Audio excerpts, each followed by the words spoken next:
우리가 은혜라는 단어는 교회에서 가장 많이 쓰는 단어 중에 하나입니다. 그리고 신약에서만 은혜라는 단어가 142번, 144번이나 성경의 신약에 나옵니다. 그만큼 은혜가 중요한 단어라는 것을 말씀해 주고 있는 거죠. 흔히 우리는 서로 이런 얘기합니다. 은혜 많이 받았습니다. 은혜 많이 받으세요. 은혜 주실 겁니다. 이렇게 말을 자주 합니다. 믿는 자가 하나님의 이런 걸 보면 하나님의 은혜가 있다는 걸 알고 그렇게 또 말합니다. 그러나 많은 성도분들이 은혜라는 단어를 잘못 이해하거나 가볍게 여기는 경향이 있다는 것입니다. 은혜를 한순간에 긍정적인 감정의 상태로 여기거나 어떤 결과가 없는 영적인 단어로만 인식하기도 한다는 것입니다. 교회에서만 습관적으로 말해지는 단어라 생각하여서 자신의 일상에서는 잘 경험이 안 되는 단어라고 생각을 합니다. 또 그 은혜란 단어를 알 것 같은데 또 모를 것 같은 단어로 인식하는 게 우리의 모습입니다. 그래서 은혜를 정의를 내려보세요. 이렇게 말하면 많은 성도들이 주저합니다. 왜냐하면 은혜란 단어는 많이 쓰고 듣는데 과연 그 은혜가 과연 무엇을 정확하게 무엇을 말하는지를 모르기 때문에 그렇습니다. 그래서 교회에서 은혜 받고 찬양을 설교를 통해서 은혜 받았습니다 그러면 자기 일상의 삶에서 하나님의 은혜가 이렇게 있습니다라고 그것을 말하는 사람이 많지 않아요. 그게 은혜인 줄 모르기 때문에 그런 거예요. 은혜라는 단어의 개념이 되어 있지 않기 때문에 그런 거죠. 하나님의 은혜는 다른 단어로 말한다면 배려입니다. 배려. 전 그렇게 이 은혜라는 단어를 이해하는데 아주 적절한 단어라고 합니다. 배려. 배려라는 뜻은 국어사전에 이렇게 나와 있습니다. 도와주거나 보살펴 주려고 마음을 쓴다라는 뜻이에요. 그러므로 하나님이 우리를 불쌍하게 여겨 배려해 주시는 것이 은혜라는 것입니다.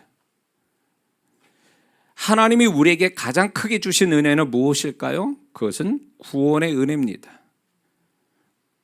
구원은 하나님의 은혜의 명백한 증거, 더 나타난 증거라는 것입니다. 또 구원은 하나님의 은혜와 사랑의 클라이막스를 나타내 주신 거죠. 그러면 왜 구원이 은혜인가?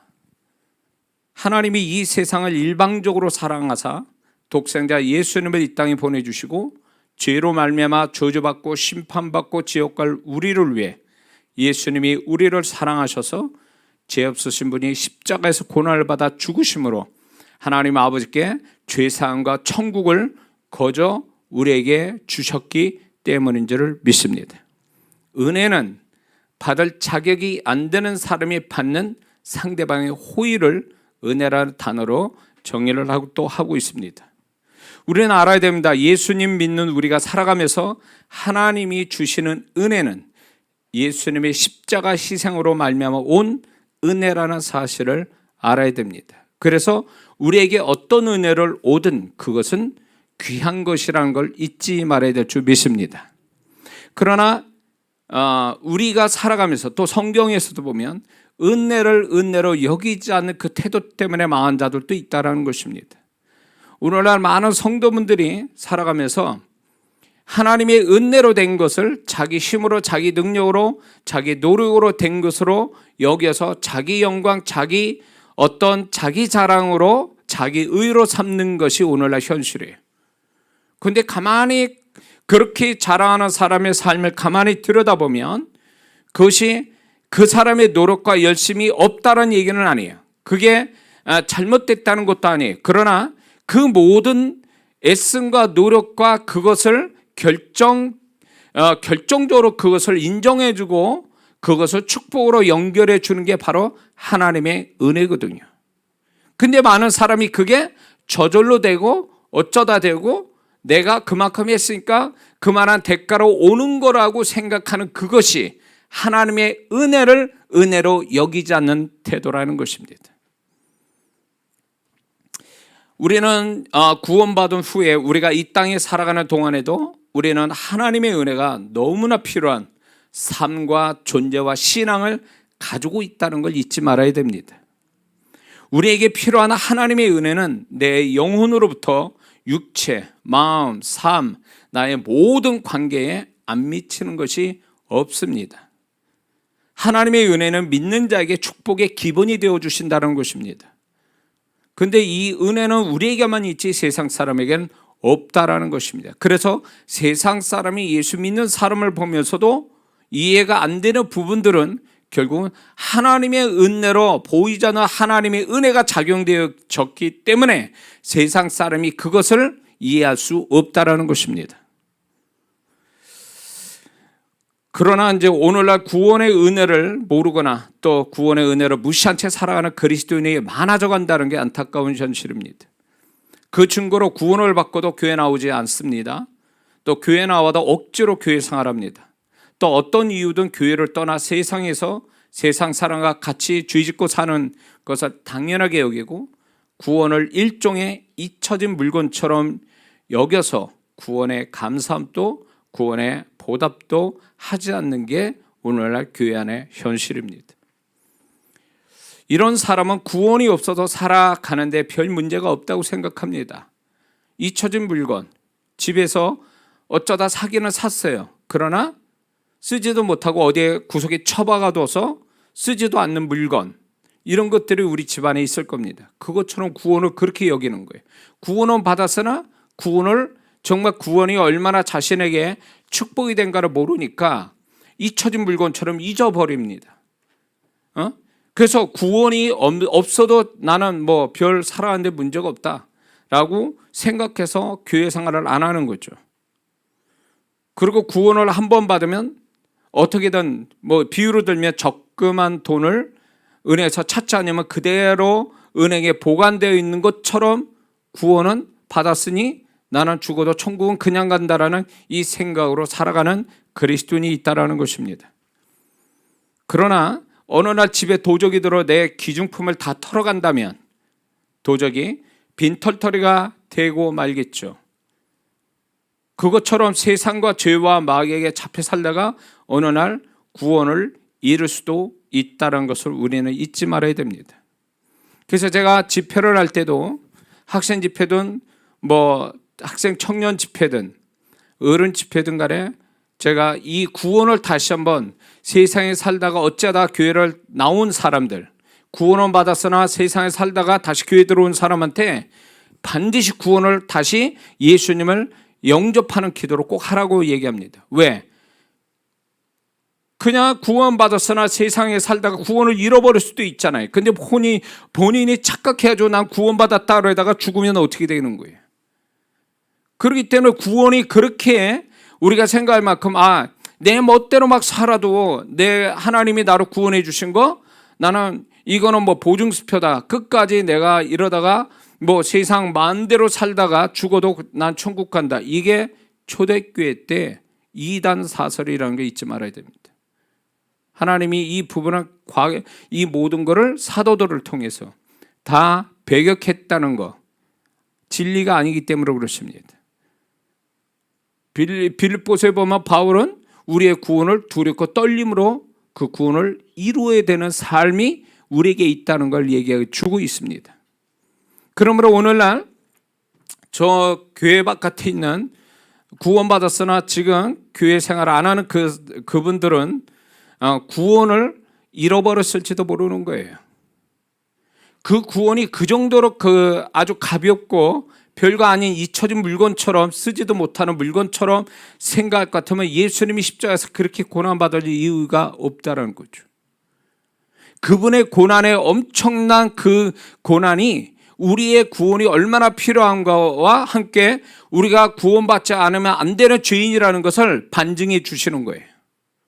그래서 구원을 하나님이 우리를 기억하고 선택해서 우리를 구원해 주셨는데 그거를 별거 아닌 것처럼 당연하게 받아서 그냥 쓸모없는 물건처럼 처박아 두는 식의 구원을 그런 식으로 이해를 해서 자기 멋대로 교회 생활 안 하고 신앙을 통해서 자기 영혼을 새롭게 하는 일을 안 한다라는 얘기는 구원을 어쩌면 그 영혼이 구원을 정말 받았는지를 다시 한번 확인해야 되고 그런 사람은 구원 잃을 수도 있다고 저는 감히 말씀드리고 싶습니다.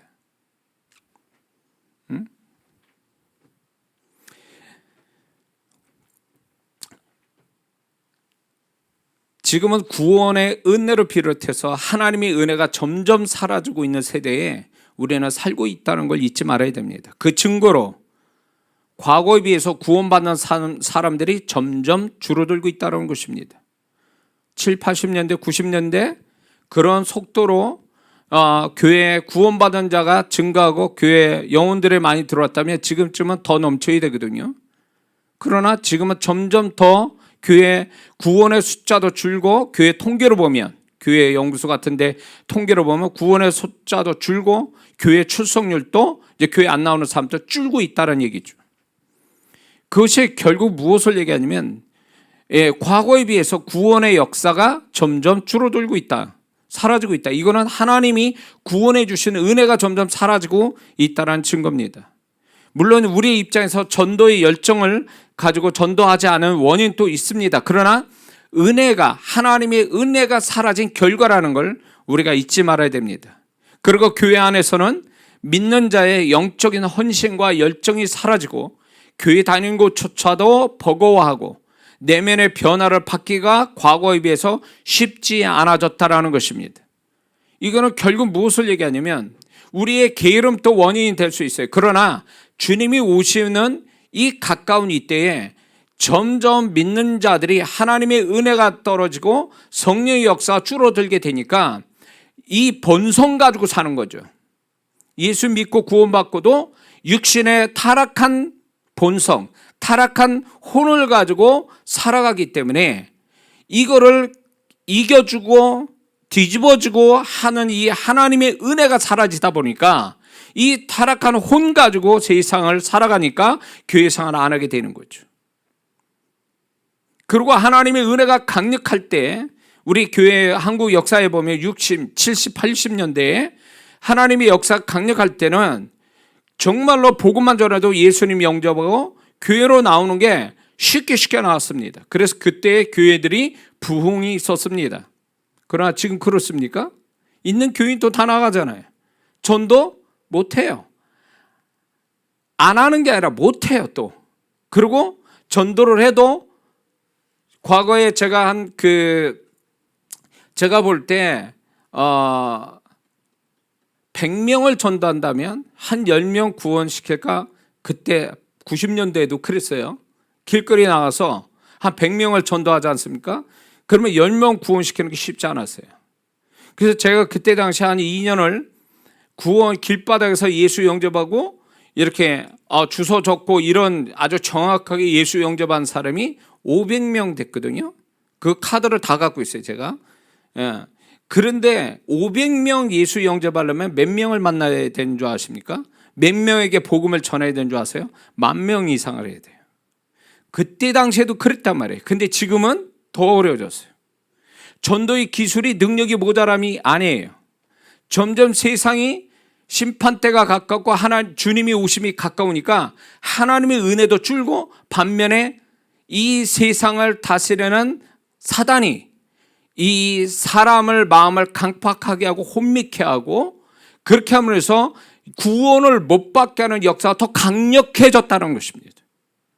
그러니까 하나님의 은혜가 사라지면서 동시에 악한 영의 역사가 점점 커지니까 이단들 보세요. 이단의 발전 속도가 어마어마합니다. 그렇죠? 교회에 떠나가는 성도가 과거보다 훨씬 더 그 속도가 빨라졌어요. 많아지고.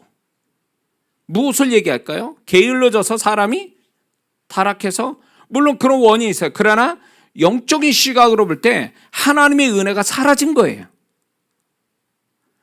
과거에는 말씀 한마디에 설교 한 번에 뒤집어지고 깨지고 변화받고 그것이 가정에 정말 가정 전체가 다 뒤집어져 가지고 정말 주님 앞에 헌신하고 가정적으로 막 헌신하는 역사가 다반사였지만 지금 그렇습니까? 신앙사 오래도 내면의 변화를 쉽게 봤습니까? 목사의 고민이 뭔지 아세요? 오늘 목사가 열심히 기도하고 말씀을 준비해도 듣는 둥 마는 둥이에요. 졸고 있거나. 끝나면 그날 주일 저녁 가면 오늘 설교가 뭐였지? 제목이 뭐였지? 이런 거예요. 무슨 은혜가 있겠어요? 무슨 변화가 있겠어요? 그런 속에서. 그러니까 저도 목사님께서 굉장히 그 부분이 갈등이에요. 무력감을 느껴요. 그러니까 더 기도할 수밖에 없어요. 왜? 하나님이 역사하지 않으면 그 심령이 깨달음과 그 강파함이 깨지고 주님이 원하시는 것들을 통해서 변화를 받기 쉽지 않거든요. 그러니까 점점 갈수록 교회 안팎으로 하나님의 은혜가 사라지고 있다, 고갈되어 가고 있다는 게 실감하는 게, 또 목사인 저는 더 실감하게 됩니다. 심령들이 단순치 않아요. 심령들이 순전하지 않아요. 또 강력한 하나님의 역사가, 정말 하나님이 주권적으로 역사하지 않는 한 아무리 핏대 올려서 설교를 그렇게 몇 시간씩 해도 하나 안 듣습니다. 그게 뭘 얘기할까요? 강팍한 심령의 문제가 아니라 하나님의 은혜가 점점 줄고 있다, 하나님의 은혜 속에 성령의 역사가 줄고 있다라는 증거예요. 위기감이 와요. 그러니까 지금은 마지막 때가 돼서 하나님께서 추수할 때가 돼서 이제 영혼들을 추수하기도 하지만, 이제 하나님께서 교회 안에서 이제는 주님의 오심을 맞이할 수 있는 신부의 신앙을 가진 사람들이 준비되기도 하지만, 그렇지 못한 성도는 점점 도태되어서 교회를 떠나고 구원을 잃어버리고 세상 사람으로 돌아갈 일들이, 그 일이 남았다라는 것입니다. 그래서 마지막 때는 배도하는 일이 생긴다라고 말씀하고 있습니다. 영적인 위기 속에 우리는 살아가고 있는 거예요. 차라리 저도 차라리 앉아서 은혜 받고 나 하나 개인적인 신앙, 아니면 내 처자식만 염려해서 신앙만 잘 지키면 그걸로 좋겠다라는 생각도 저도 갖습니다. 근데 저는 이제 목사로서 영혼들을 책임져야 되니까, 그 영혼들을 책임져야 되고, 그 영혼들이 주님 앞에 바로 서고 구원을 지키고 정말로 축복받는 영혼을 세워가기 위한 책임자로서의 하나님이 세워주다 보니까 그게 더 마음이 힘든 거예요. 사실은 어느 목사님이 다 그럴 거예요. 점점 은혜가 떨어지는 세대에 살고 있어요. 여러분들 그런 거 느끼십니까? 과거보다 기도하기 힘들어집니다. 말씀 보는 게 힘들어졌어요. 교회 나오는 게 힘들어졌어요.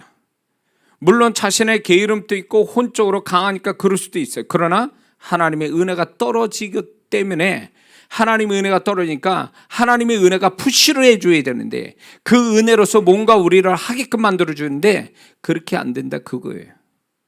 그만큼 힘들어진 신앙생활이, 힘들어진 세대 속에 우리는 살고 있다는 것입니다. 그리고 이 부분에 또 하나의 문제는, 교회 안에 많은 믿는 자들의 하나님이 주시는 은혜를 가볍게 여겨 쉽게 소멸시킨다는 것이 문제인 것입니다. 고린도후서 6장 1절에 우리가 하나님과 함께 일하는 자로서 너희를 권하노니 하나님의 은혜를 헛되이 받지 마라. 분명히 이 말씀인데 왜 이 말씀을 하실까요? 그때 당시에 고린도 교인들은 하나님이 은혜를 주셔도 안 받은 자처럼, 하나님이 은혜를 주셨음에도 불구하고 그걸 지켜내지 못하고 은혜를 소멸시켜서 안 받은 자처럼 되어버리는 일들이 있었기 때문에 바울을 통해서 하나님이 이렇게 말씀하고 있는 겁니다. 기껏 금식하고 기도했더니 끝난 다음에 세상 일에 염려하고 근심하고 가까이 있는 사람과 말다툼하고, 그래서 하나님 주신 좋은 마음, 성령의 임재 이런 거 다 소멸시켜버려요. 아주 가볍게. 그렇게 며칠을 그렇게 기도하고 금식했던 게 한순간에 다 날아가 버리는 거예요. 예배를 통해서 은혜를 잘 받고 가서 또 부부끼리 가서 또 말다툼하고 투닥거리고, 또 원치도 않는 사람 만나가지고 마음 상하고, 예배를 통해서 주시는 하나님의 그 좋은 은혜스러운 마음들을 그냥 순식간에 다 잃어버려요. 이게 뭘 얘기할까요? 은혜를 지킬 줄을 모르는 거예요. 은혜를 받았다면 그 은혜를 지켜야 되는데, 은혜를 지키는 게 아니라 쉽게 소멸시켜버리는 거예요. 그러니까 하나님 보실 때 너는 내가 은혜를 줘도 그렇게 쉽게 소멸시키냐, 왜 그거를 없애버리냐라는 거에 대해서 주님이 우리한테 그거를 물으실 거라는 거죠. 데살로니가전서 5장 19절에 보면 뭡니까? 성령을 소멸치 말고 성령의 임재로 소멸치 말며 성령의 역사로 소멸치 말라. 왜 그럴까요? 소멸시키는 주체자가 누굽니까? 성도라는 거예요. 성령이 기꺼이 역사했는데 성령님이 역사하는 걸 쉽게 믿는 자들이 그거를 소멸시켜버려, 없애버린다는 거예요. 성령의 임재나 능력이나 축복을, 그걸 얘기하고 계시는 거예요. 오늘날 그런 성도들이 많기 때문에 주님은 이렇게 말씀하는 거죠. 신앙이 좋은 사람의 특징이 뭔지 아십니까? 하나님이 주신 은혜를 소중하게 여기고 지키려고 하고, 또 하나님의 은혜가 자신에게 어디에 무엇에 임하고 있었는지를 알고 감사한다는 것입니다. 이게 바로 은혜를 주신 하나님께 은혜를 갚는 시작점이라는 것입니다. 은혜를 주셨으면 하나님이 자신이 뭔가 하나님이 은혜 주셨다, 내면이든 삶이든 어떤 은혜를 주셨다면, 신앙의 은혜를 주셨다면 그것을 감사하고 그걸 지키는 거, 그게 은혜를 더 많이 받고 또 은혜를 보답하는 시작점이라는 게 잊지 말아야 됩니다. 근데 많은 사람이 그 은혜를 주셔도 받았는지 안 받은지도 모른 채 그냥 그 은혜를 쉽게 소멸시켜버려요. 죄의 어떤 마음의 어떤 세상 근심 염려, 마음의 죄, 입술로 그렇게 다 소멸시켜요. 그러니까 은혜를 가벼이 여기는 거죠. 가볍게. 그것은 결국 하나님이 그렇게 그 사람을 생각해서 주신 은혜를 아주 그 하나님을 무시하는 결과가 되는 거죠. 그 모습들이. 하나님의 은혜가 있음에도 불구하고 은혜를 모르는 자는 이런 현상이 오죠. 자기가 잘나서 잘해서 또 자기 힘으로 모든 것을 이룬 것으로 여기서 자기 자랑한 거, 자기 의를 드러냅니다. 그리고 은혜에 마땅히 보답할 것을 아까워하고 더 하나님께 받으려고만 합니다. 은혜를 모르는 자는 자연스럽게 은혜가 소멸된다는 거, 이거 잊지 말아야 됩니다. 믿는 자가 살아가면서 자신에게 하나님의 은혜가 있는지 알 수 없다고 하는 사람이 있어요. 내가 하나님의 은혜가 있습니까? 살아가는데? 라는 거에 대해 잘 모르겠다라는 사람은 간단하게 알 수 있는 방법이 있어요. 그게 뭐냐면, 내가 노력하지 않고 힘들이지 않는 데서 될 일이 되고, 평범한 일상이 계속되고, 평소 기도와 신앙생활 잘 하지도 않는데 모든 것이 평탄하게 살아가게 되고, 때 되면 교회 나오게 되고, 그리고 우영 같은 삶이 계속 진행되고 있다면, 그거는 한마디로 말해서 하나님의 은혜가 있다라는 증거예요. 뭔가 우리가 놀랄 만한, 기뻐할 만한 뭔가가 있어야만이 그게 하나님의 은혜가 아니라, 그냥 이렇게 평범하게 일상을 살아가는 그 자체가 하나님의 은혜가 있다는 증거거든요. 이거를 은혜로 여기지 않아요. 이거를 당연하게 여기는 거예요. 그러니까 하나님의 은혜가 당연해지기 시작하면 그 사람은 은혜가 사라지기 시작하는 거예요.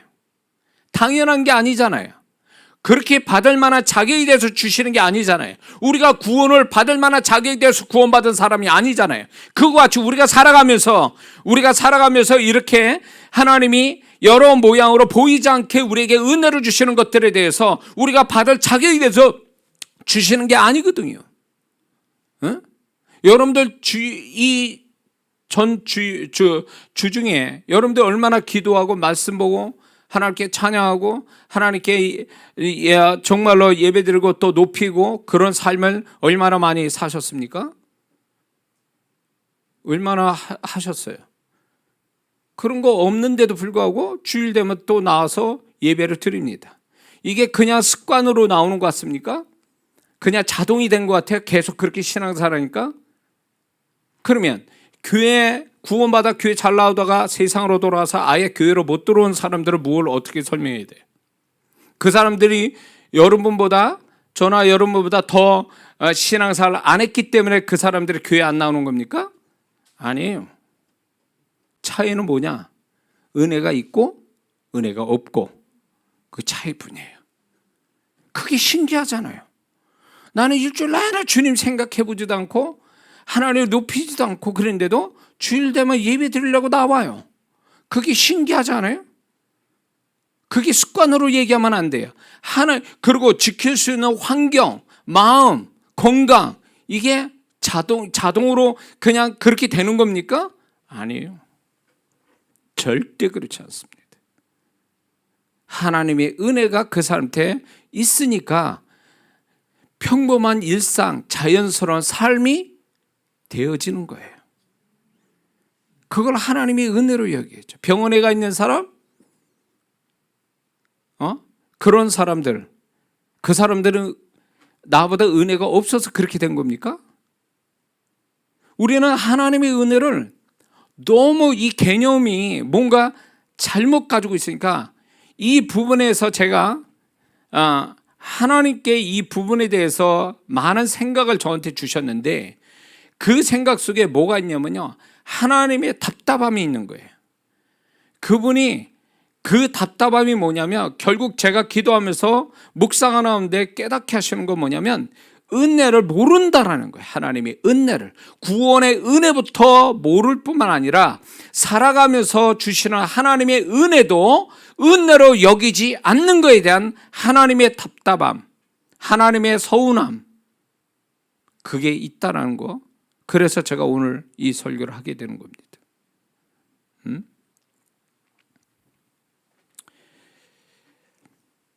하나님의 은혜가 너무나 자연스럽게 우리에게 조용히 스며들어 있어서 없는 것처럼 보입니다. 그래서 많은 성도분들이 은혜를 모르는 것입니다. 믿는 자가 하나님의 은혜가 어디에서 무엇인지를 알고 발견하고 감사한다면 그게 바로 하나님과 함께 사는 자의 아주 건강한 모습, 자연스러운 모습이라는 걸 잊지 말아야 됩니다. 그런 자에게 은혜를 더 주시는 거죠. 하나님의 은혜를 받고 은혜를 아는 자는요, 모든 게 우연이 아니라는 것을 알게 돼요. 이게 우연이 아니구나, 어쩌다 되는 게 아니구나, 이게 하나님이 나를 은혜를 주셨기 때문에 이게 가능한 일이지, 이게 저절로 되는 것도 아니고 우연이 되는 것도 아니라는 것을 이제 살면서 더 놀라움을 갖게 됩니다. 그래서 여러분들 이런 거 좀 보신 적 있습니까? 신앙이 굉장히 좋은 사람이 간증한다는데 별반 간증이 아니야. 쇼킹한 간증도 아니고 대단히 큰 것도 아닌데 그걸 간증으로 얘기하는 사람이 있어요. 감격하면서. 그런 성도를 보면서 저 성도 오버하는 거 아니야? 라고 생각한다면 그 성도가 문제인 거예요. 그 성도는 거짓이 아니고 오버하는 게 아니라 살아보면 내가 주님과 함께 살면 살수록 모든 게 우연이 없고 그 모든 게 하나님의 손길이고 그게 하나님의 곧 은혜라는 사실 앞에 그는 감사가 나올 수밖에 없는 거죠. 감사가 없는 사람이 있죠. 감사가 없는 사람은 하나님의 은혜를 모르기 때문에 감사가 없는 거예요. 감사도 뭐가 잘 돼서 감사한다? 그건 세상 사람도 하는 감사예요. 세상 사람이 우리를 보면서 우습게 여기는 게 뭔지 아세요?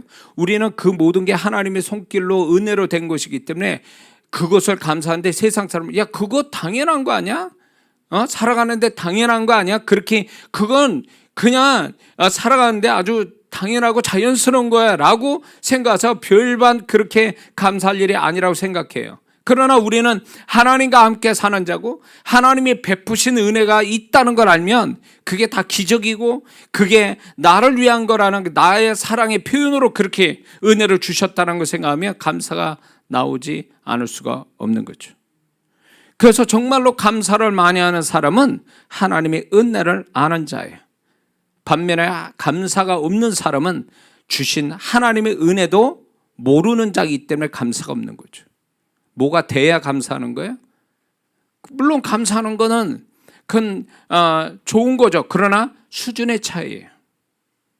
감사도 수준이에요. 세상 사람이 수준에서 감사하는 거냐? 아니면 영적인 시각에서 그리스도인다운 감사가 있는 거냐? 라는 거의 차이뿐이거죠. 더 큰 은혜로 가려면 작은 은혜를 발견하고 감사하는 겁니다. 그래야 비로소 바울 같은 오늘 본문의 은혜까지 갈 수가 있는 겁니다. 오늘 우리가 같이 말씀을 읽었던 이 본문 말씀은 저도 굉장히 늘 기억하고 좋아하는 구절 중에 하나인데 본문에서 하나님의 은혜라는 단어가 추상적 단어가 아니고 실제적 단어이며 보이지 않는 단어가 아니라 증거가 나타나는 단어인 것을 본문의 바울을 통해서 하나님은 분명히 은혜의 단어를 정확하게 우리에게 알게 하시고 또 그 보여주는 증거를 바울을 통해서 나타내시고 있다는 것입니다. 바울에게 있어서 은혜는 고백하기를 그것은 하나님의 하나의 능력이고 축복이었다 이렇게 고백하는 거예요. 나의 나된 거, 예수 잡아 죽이려고 했던 자가 예수를 위해서 이제 죽음도 불사하는 사람이 될 수 있는 이 변화 뿐만 아니라 은혜를 받아서 다른 사도보다 더 목숨 걸고 복음에 대한 수고를 하는 것, 이 헌신이 뭘로 이루어진 거냐? 하나님의 은혜로 된 것이다 이렇게 표현하는 거예요. 그러니까 이 바울이 받았던 이 은혜가 은혜의 정의를 하나님이 내려주시는 거예요. 은혜는 추상적인 게 아니라 실제적인 단어고 보여진다라는 거죠. 바울이 내면의 변화를 세상 사람한테 믿는 자에게 보여주고 다른 사도보다 더 헌신을 했다라는 이 자체를 통해서 헌신의 그 하나님의 은혜의 증거를 나타내 주었다라는 것입니다. 근데 우리는 착각하죠. 은혜가 이런 개념에서 은혜가 아니라 그냥 잠깐 흥분하고 깨닫고 뭐 느끼고 뭐 이렇게 했다는 그 자체로 은혜로 여기고 있다는 게 이게 문제인 거죠. 그건 은혜가 아닌 거죠. 물론 은혜가 얕은 은혜, 깊은 은혜, 작은 은혜, 큰 은혜가 있을 뿐이에요. 근데 은혜를 어떤 식으로 받든 간에 그 은혜를 지키고 있느냐, 그 은혜를 증폭시키고 있냐, 그 은혜를 알고 감사하느냐, 이 문제겠죠. 그렇다면 하나님의 은혜를 우리는 어떻게 이해해야 될까요? 하나님의 은혜는 눈에 보이지 않으나 언제나 필요한 것이라는 것입니다. 우리가 우리 마음속에 긍정적 마음을 갖는 것, 또 우리가 살아가는데 깨끗한 공기, 지금 안 좋죠, 공기가. 깨끗한 공기를 마시며 사는 것, 또 사람 관계에 있어서 신뢰를 받고 신뢰감을 가지고 사는 것, 이거는 우리가 살아가는데 굉장히 눈에 보이지 않지만 필요하다고 생각하죠. 그게 바로 하나님의 은혜가 이렇다라는 것입니다. 보이지 않지만 필요한 것, 그것이 은혜라는 것입니다. 실제로 눈에 보이지 않으나 언제나 필요한 것, 그게 은혜라는 것입니다. 뿐만 아니라 하나님의 은혜는 기계가 돌아가는데 언제나 잘 돌아가기 위해서 필요한 윤활유와 같다라는 것입니다. 윤활유가 없으면 기계가 마모되어 언젠가나 고장이 나고 멈추게 되죠. 그처럼 믿는 자의 마음과 삶과 신앙에 은혜가 없다면 자기 힘으로 모든 것을 해야 되고 힘들고 결과가 없고 지치게 되어진다는 것입니다. 그러나 은혜가 있으면 그분의 은혜로 막히지 않고 걸려 넘어가지 않고 뻑뻑하지 않고 덜 힘들고 덜 지치게 되는 것입니다.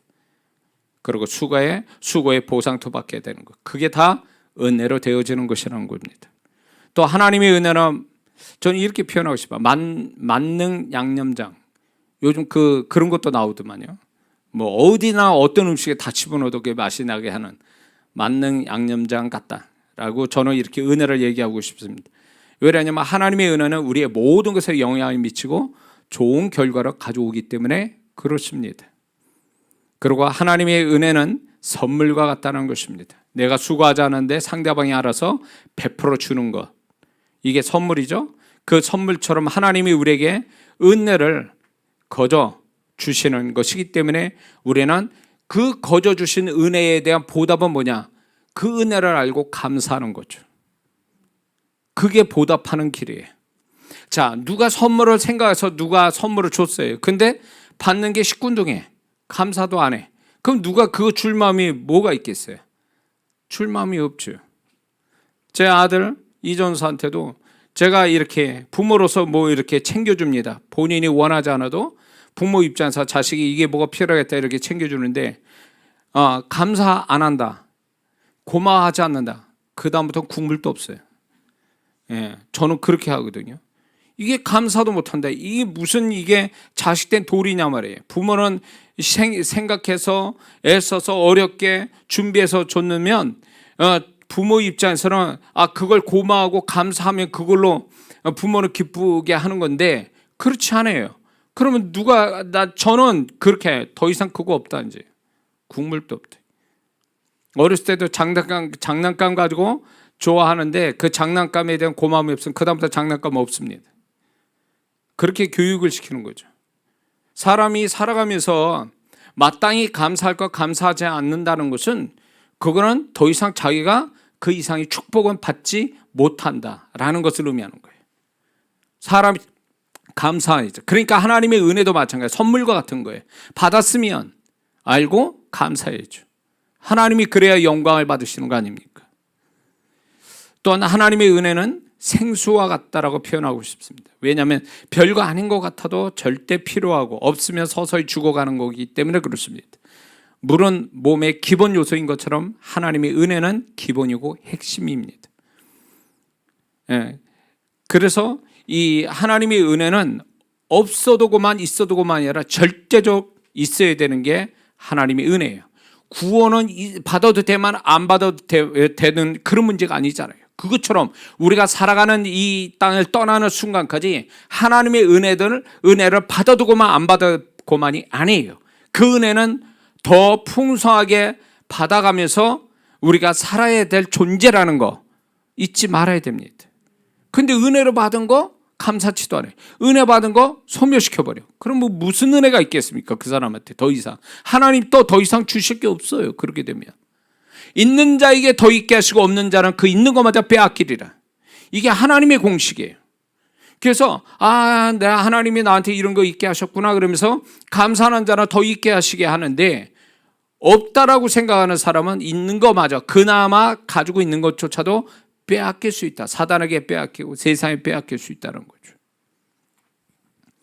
은혜를 모르는 자는 불효자와 같다라고 저는 생각됩니다. 불효자는 자기 혼자 큰 것처럼 생각하고 지금까지 부모가 자기 자신을 애써서 키워 주신 것을 모르고 감사치도 않는 거죠.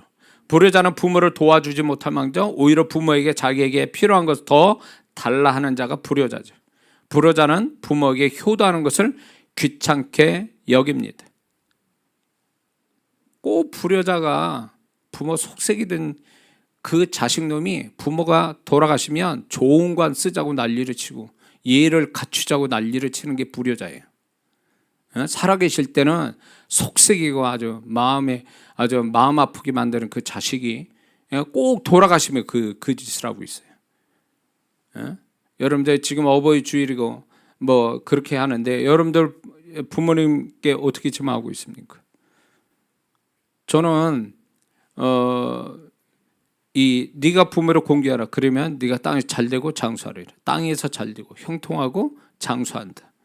생명의 연장을 주신다는데 오늘날 이 사람에 대한 10계명 중에 사람에 대한 계명의 첫 번째 계명이 뭡니까? 부모를 공경하라는 거거든요. 이게 깨진 세상에 지금 살고 있잖아요. 부모 같지 않는 부모가 나오고 자식은 또 부모의 은혜를 못 갚는 안 갚는 그런 세대에 살고 있다는 얘기는 결국 뭐냐? 10계명 중에 인간을 향한 계명이 깨졌다는 얘기는 이 세상이 점점 짐승화돼 간다는, 짐승보다도 못한 세상으로 가고 있다는 증거인 거예요. 사단이 그렇게 만들고 있습니다. 그러므로 부모가 이렇게 그 부모님을 어떤 식이든 감사하고 부모 자식된 도리를 해야만이 하나님의 은혜가 있지. 왜 부모로 공경했는데 하나님이 형통과 장수의 축복을 주실까요? 하나님을 대신한 존재이기 때문에, 하나님이 세우신 권위자이기 때문에 그런 겁니다. 구약에서는 부모를 저주한 자는 죽이라고 그랬어요. 부모의 물건을 훔친다도 죽이라고 그랬거든요. 그 정도로 부모의 권위를 하나님이 세워주시고 있는데, 그러므로 이게 하나님의 은혜가 부모에게서도 나타난 거거든요. 부모에게 잘한 것이 자식한테 축복이 되는 거거든요. 그런데 오늘날 자식이 부모가 부모 같지 않다고 생각해가지고 부모에 대해서 막 대들고 부모의 어떤 자식된 도리를 못하면 그거는 결국 자기를 축복을 소멸시키는 원인이 되는 거죠.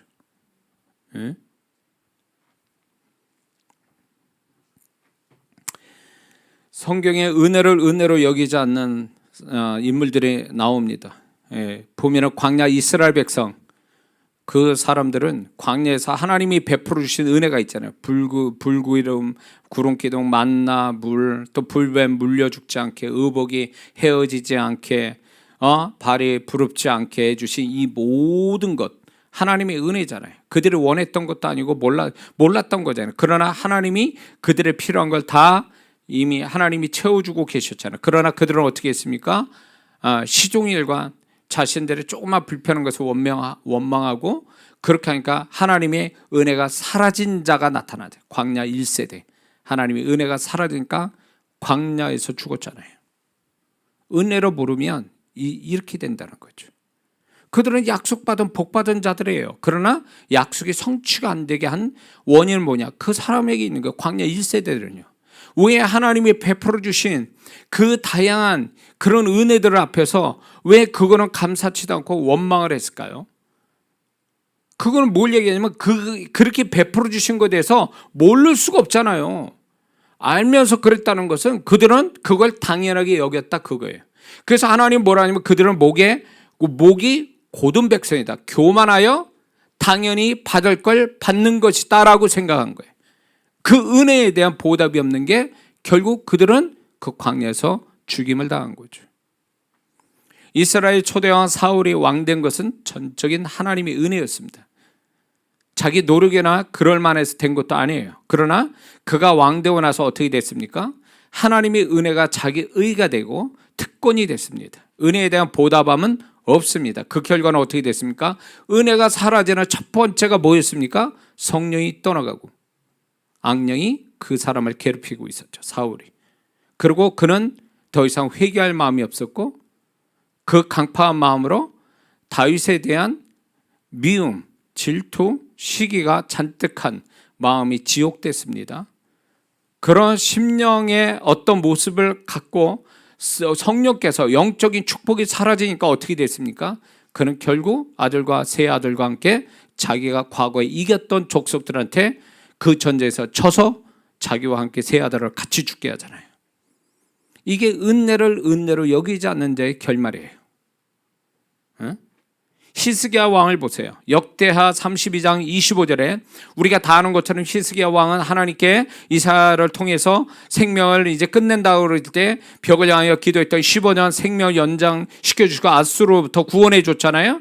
근데 역대하 32장 25절에 하나님의 마음이 드러납니다. 뭐라 하냐면 히스기야가 마음이 교만하여 그 받은 은혜를 보답지 아니함으로 진노가 저와 유다와 예루살렘에 임하게 되었더니 하나님의 은혜가 은혜로 끝나는 게 아니라 은혜에 대한 보답을 하는 것은 은혜 받은 자의 책임이라는 것입니다. 당연한 의무라는 거예요. 근데 히스기야 왕은 교만하여 은혜에 보답하지 않으니까 어떤 일을 벌였습니까?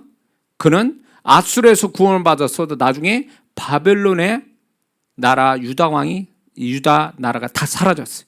그리고 히스기야 왕이 그렇게 자랑했던 보물은 바벨론으로 다 가져가게 되고 그 히스기야 왕의 아들이 그 바벨론의 황관이 됐다는 거예요. 내시가 됐다 그 얘기예요. 비극적인 거죠. 은혜에 보답하지 않는 결과예요.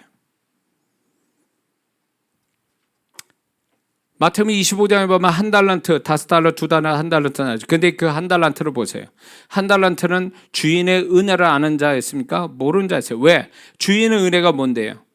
떠나갈 때에 그 종을 신뢰해서 뭘 했냐면 한 달란트 어마어마한 돈을 맡겼습니다. 어마어마한 돈을 맡겼어요. 주인이 신뢰해 주는 것만 해도 대단한 거거든요. 어마어마한 돈을 또 맡기고 그러나 그것은 이 한 달란트 받은 자는 종을 오해했죠. 은혜로 여기지 않은 그 결과가 뭡니까? 주인한테 철저하게 버림받게 되죠. 성경에 이렇게 많은 인물들을 통해서 은혜로 여기지 않는 자의 비극적인 결말을 얘기하고 있습니다. 우리는 하나님의 은혜로 구원받았습니다. 믿습니까? 또 은혜를 받고 지금 살아가고 있습니다. 믿습니까? 그러면 그 은혜에 대한 은혜로 여기는 태도가 보답은커녕 은혜로 여기는 태도가 필요하다는 것입니다. 보답은 결국 감사가 이제 보답의 시작인데 그런 것들을 우리가 가지고 살지 않으면 하나님 나 지금 문제 많아요. 지금 이것도 있고 저것도 있고 정말 안 돼. 이렇게 문제들 많은데 나는 감사할 수가 없어요. 그런 게 해결돼야 감사할 것 같아요. 광야 1세대 짝 나는 거예요. 그렇게 되면. 베풀어 주신 은혜는 안 보입니까? 그거보다 더 엄청난 일이 딱 벌어져야 그 전에 있었던 게 다 하나님의 은혜로 지킴을 받고 하나님이 도우셔서 이렇게 됐다고 그때 가서 다 잃어버린 다음에 얘기할 거예요? 이런 성도들이 있어요. 어떻게 그렇게 말할 수 있어요? 응? 지금 이 정도만 살아도 이게 하나님이 은혜 주셔서 내가 지금 이렇게 이 정도만이고 이거를 지탱해 주시는 그분의 손길이 있음에 감사를 해야지. 조그만 그 사소한 문제들을 가지고 그거 가지고 그런 거에 또 고민하고 염려하고 근심하고 은혜 받을 자격이 없는 거죠. 그러면 어떻게 될 것 같습니까? 네 믿음대로 되라. 네가 그런 마음으로 그렇게 살았다면 계속 너는 네 믿음이 너를 그렇게 불행하게 만들 것이다. 이렇게 얘기하는 거죠. 우리는 이걸 알아야 됩니다. 은혜의 반대가 뭔 줄 아세요? 은혜의 반대는요, 차가운 계산, 냉정한 계산을 의미합니다. 계산이에요. 은혜의 반대말은 계산이에요. 은혜를 은혜로 여기지 않으면 하나님은 그 다음부터 냉정한 계산으로 상대하십니다. 위에 얘기한 그 인물들을 보세요. 은혜로 은혜로 여기지 않으니까 하나님이 계산해 버리시죠. 네가 잘나서 그런 줄 아냐? 자, 네가 나한테 얼마나 모자라고 부족한 존재인지 네가 모르고 그게 당연하게 여겨? 그러면 내가 계산하지. 딱 계산하신 거죠. 응?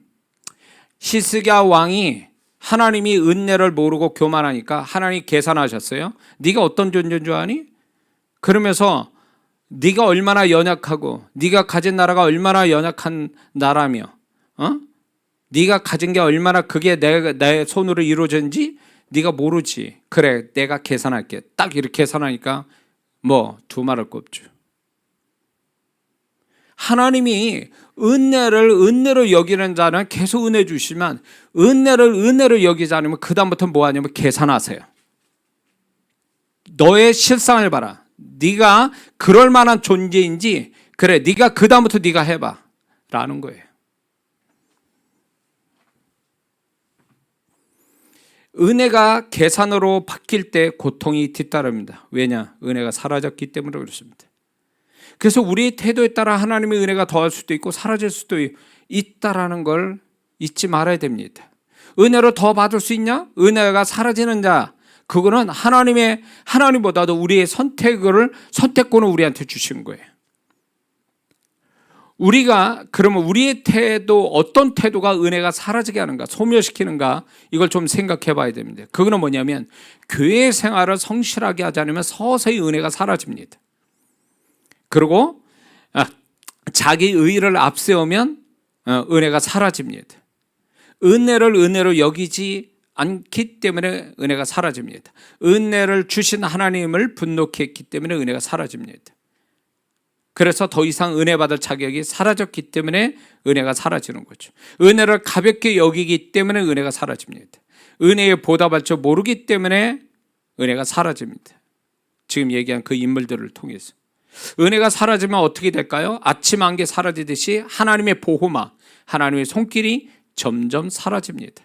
그러면 하나님의 은혜가 되어진 것들을 이제 내가 대신 그 모든 걸 책임지고 해야만 하는 상황들이 옵니다. 그래서 은혜가 사라지잖아요. 그러면 내가 이렇게 힘들게 내가 이렇게 힘들었나? 내가 이렇게 지금까지 힘들게 살아왔나? 이렇게 생각한다는 거예요. 그럼 지난 날은 뭐였게? 힘들지 않고 살아온 건 뭐였게? 그건 하나님의 은혜로 된 건데 이제 은혜가 사라지니까 모든 걸 다 자기가 감당하고 해결해야 돼요. 그러다 보니까 하나님의 은혜가 걷어지고 나니까 이제 나머지는 다 자기가 책임지고 하려니 얼마나 힘들겠어요. 그래서 하나님의 은혜가 사라지는 현상이 있어요. 그게 뭐냐? 점점 상황이 힘들어져 갑니다. 그리고 삶이 평탄하게 가지 않습니다. 전에는 그랬는데. 그 다음에 사단의 공격이 점점 많아집니다. 사울 왕처럼. 그 다음에 마음이 메말라가요. 부정적으로 돌아갑니다. 영적 의욕이 사라집니다. 또 영적 감각이 사라지기 시작합니다. 영적인 열심이 사라지기 시작합니다. 그리고 점점 모든 것이 모자라고 부족해 갑니다.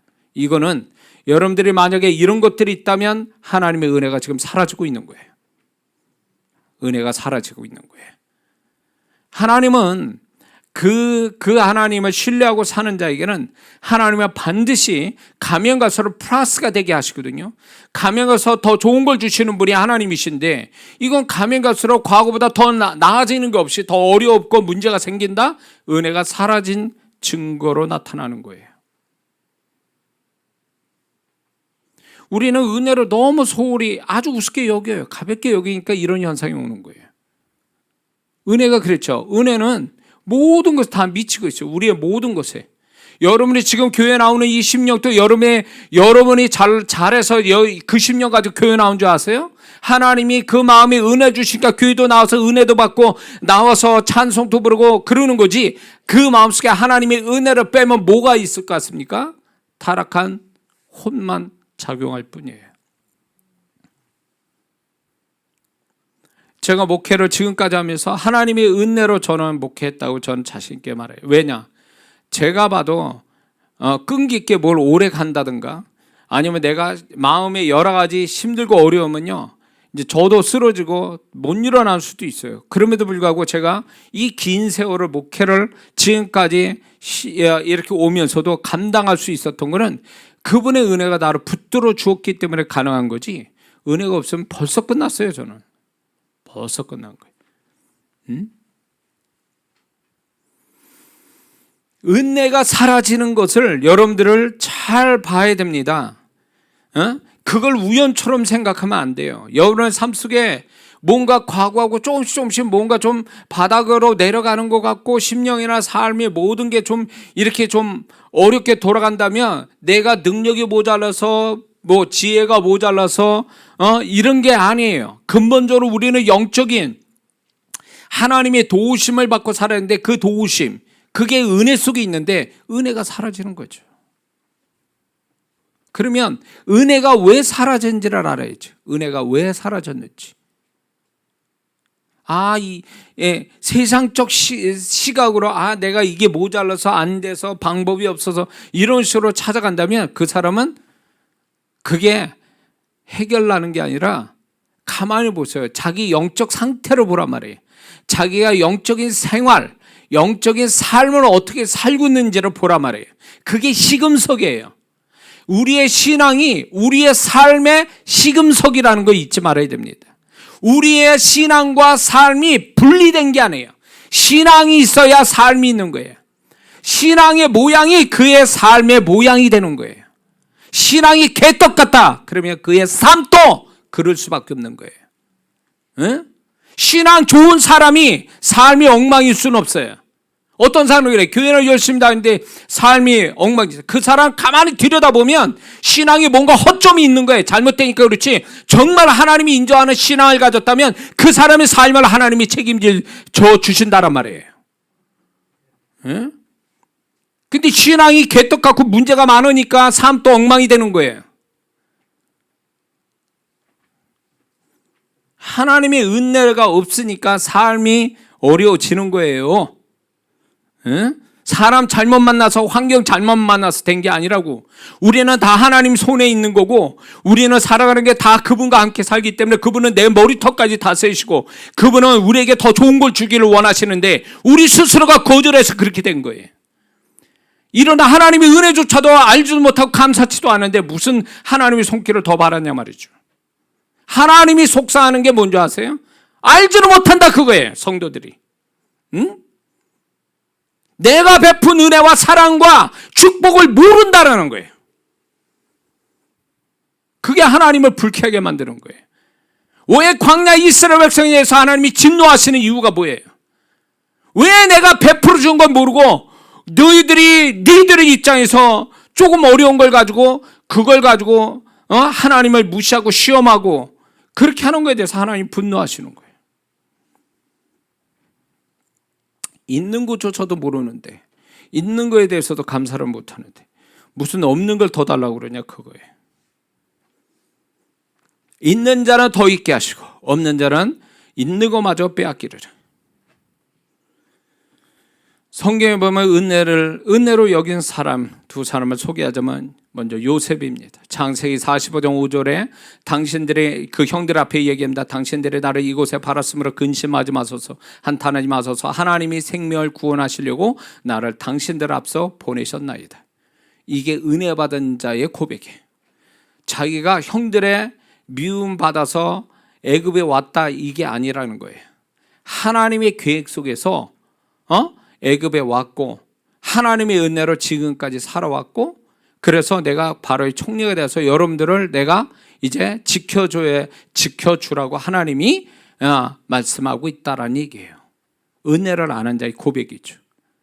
만약에 은혜를 모르고 만약에 있었다면 요셉이 어떻게 할 것 같아요? 자기 의를 드러내겠죠. 그리고 복수하려고 그러겠죠.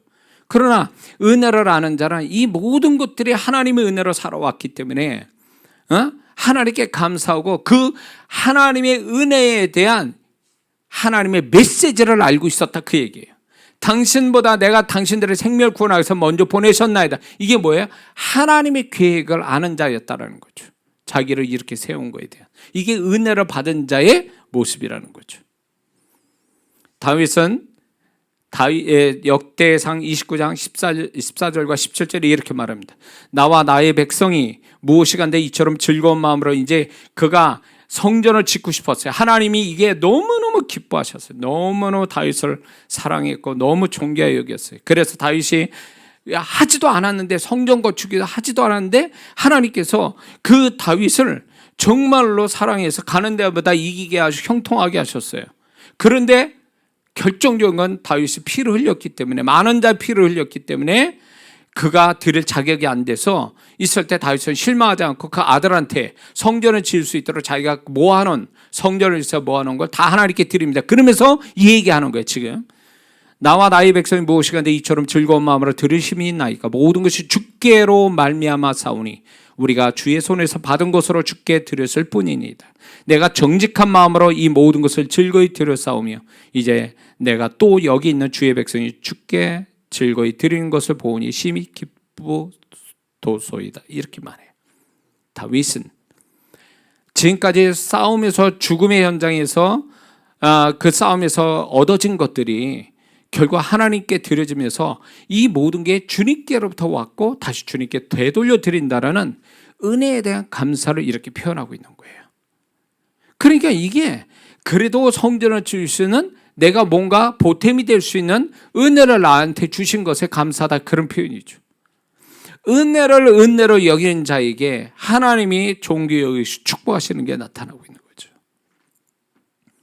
하나님은 하나님의 은혜를 아는 자에게 은혜를 더 주십니다. 그럼 더 주시는 하나님의 은혜를 받기 위해 우리는 어떤 태도를 가져야 합니까? 이 말씀으로 마치려고 합니다. 첫 번째는 자신의 어디에, 무엇에, 어떤 하나님의 은혜가 있는지를 발견하고 감사하는 것입니다. 어디서 은혜가 있는지 감사하는 거예요. 이런 게 하나님의 은혜였구나. 예? 여기에 이제 코로나 안 걸린 분, 정말 진짜 대단한 분이에요. 3년 동안 어떻게 그걸 아주 조심스럽게 코로나 피해 다니셨는지. 그거 하나님의 은혜입니다. 근데 저같이 또 은혜가 또 뭐냐, 걸렸어. 병원에서 19일 사경을 헤맸어. 근데 살아서 지금 여러분과 이렇게 예배드리며 설교를 하는 거, 이거 은혜입니다. 죽어간 사람이 얼마나 안 돼. 하루에도 몇백 명씩 죽어나가는데, 코로나로. 그나마 또 어떤 분은 코로나 후유증 때문에 막 비극적인 일들이 벌어지는데, 그나마 그 후유증이 덜해서 감당할 만큼의 되어준 것도 하나님의 은혜인 거예요.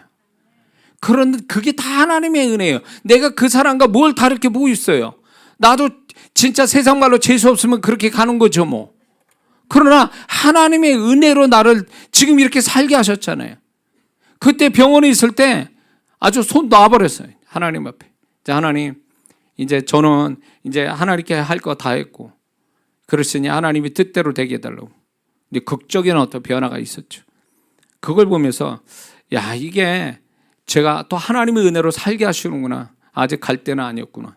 이런 생각에 너무 감사를 드려요. 그래서 그때로부터 또 이제 하나님이 새로운 인생을 또 살게 하시는구나. 이렇게 또 생각하면서 굉장히 또 하나님의 은혜에 감사하더라고요. 다 은혜예요. 믿습니까?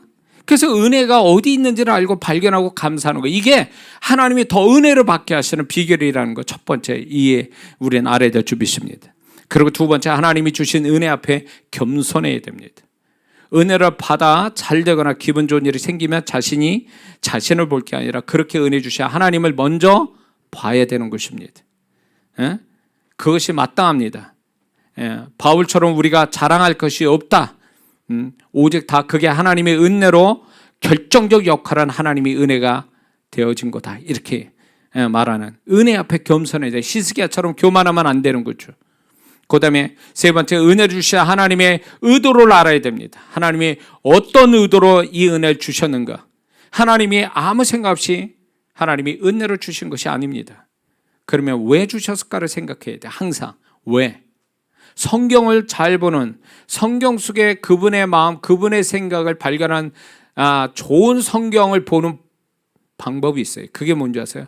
성경 읽으면서 왜라는 단어를 항상 붙여보세요. 하나님이 왜 그렇게 하셨을까? 왜 이런 말씀 하셨을까? 라고 왜를 자꾸 붙이면요, 성령께서 그런 질문에 성령께서 하나님 마음, 하나님 생각을 발견시켜 주세요. 당연한 게 아니거든요. 왜 그분은 그렇게 말씀했지? 왜 그렇게 행동하셨지? 라는 것에서 우리는 그분의 마음, 그분의 생각을 또 배우게 되는 거거든요. 그래서 하나님의 의도가 있습니다. 하나님의 은혜 주신 의대가 있어요. 그래서 하나님의 은혜 속에는 하나님의 기대라는 게 포함되어 있습니다. 하나님의 기대. 나한테 은혜 주실 때는 거기에 맞는 어떤 기대를 하시는데 거기에 맞게 내가 행할 때에 하나님이 기뻐하시고 또 우리에게 새로운 축복이 나타나게 된다는 거 잊지 말아야 될 줄 믿습니다. 또 네 번째는 하나님의 은혜에 대한 보답을 할 줄 알아야 더 은혜가 생긴다는 거 잊지 말아야 됩니다. 바울은 은혜를 하나님께 받았습니다. 그래서 그 은혜가 뭘 가져왔습니까? 헌신을 가져오죠. 그 헌신이 결국은 이제 헌신이 오게 되고 더 나아가서 그리스도가 풍성히 그 사람 바울을 통해서 나타나게 됐죠. 그러면서 그 바울은 드디어 디모데후서 4장 7절에 나의 선한 달려갈 길 다하고 선한 사람 다 싸우고 의의를 지켰다라고 하는 믿음을 지켰다라는 이 고백이 결국은 은혜의 보답으로 나타난 거죠. 그리고 이제 다섯 번째는 바울 같은 깊은 은혜를 사모해야 됩니다.